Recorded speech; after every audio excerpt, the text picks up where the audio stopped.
again. Happy Monday evening. Hopefully you guys all had good starts to your week. Here to talk about Tuesday's workout. So first off, you're going to start with that general warm-up that we all know and love. First 6 minutes are going to be devoted to that. After you're done with that, you're going to do a WOD specific warm-up. That is going to consist of 10 goblet squats, 10 sit-ups, and then 10 hand-release push-ups. So before we get going with the workout, talk about these movements real quick. The goblet squats, really focus on keeping that chest proud, sitting back and down, core tight on this, and knees out. So core tight, shoulders back, push down and back, and then also keeping those knees out. Try to find that bomb position on these. Once you're done with that, you're going to go into 10 sit-ups. Really focus on that full range of motion.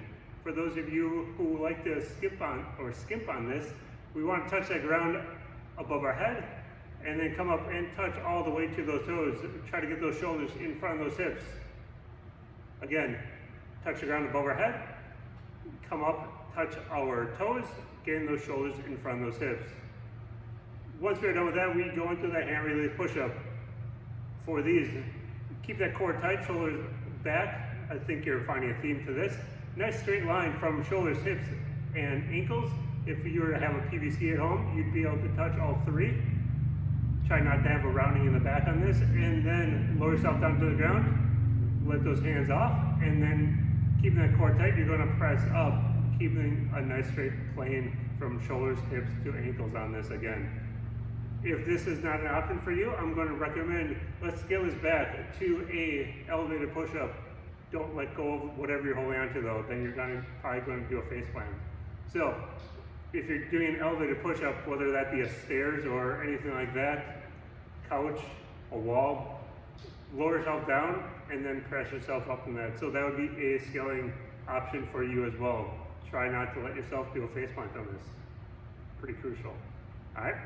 Workout for today is going to be a pyramid chipper, meaning we're going to start with 50 goblet squats, then go into 75 sit-ups, back into 50 hand release push-ups, 75 sit-ups again, and 50 goblet squats. So 50 goblet squats, 75 sit-ups, 50 push-ups with those hand releasing, 75 sit-ups, and 50 goblet squats to finish.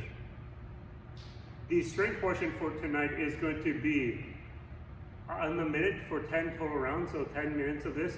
The odd minutes, you're going to start with 6 split squats on your left side, and the even minutes, you're going to do 6 split squats on your right side. You're going to have a 4 count down on this, and then you're going to press up from there, just like you would from the bottom of a regular squat. This is almost like a lunge, but you're staying in the same position the entire time. So really focusing on keeping those shoulders back on this, core tight. I want you to really focus on keeping that knee back over that ankle. So if you need to, start from the bottom position, get yourself all set up, and then press up from there. Lower yourself down with that 4 count, and then press straight back up with that. You do not need weight for this to be effective. Again, you do not need weight for this to be effective. If you do want to add a little bit of weight, you can, but with that 4 count down, your legs are going to get a good burn anyway. So keeping that knee back over the ankle, keep those shoulders back, and then core tight, lower yourself down to the ground, 4 count down, and then press up. So 6 on your left side for those odd minutes, 6 on your right side for those even minutes. Once you're done with that, you're going to go into hurdler stretch, Spider-Man, and squat stretch as your cool down time. All right. Any questions on any of this? See myself, see Rachel, see any of the other coaches. We are glad to help you. Have a great day.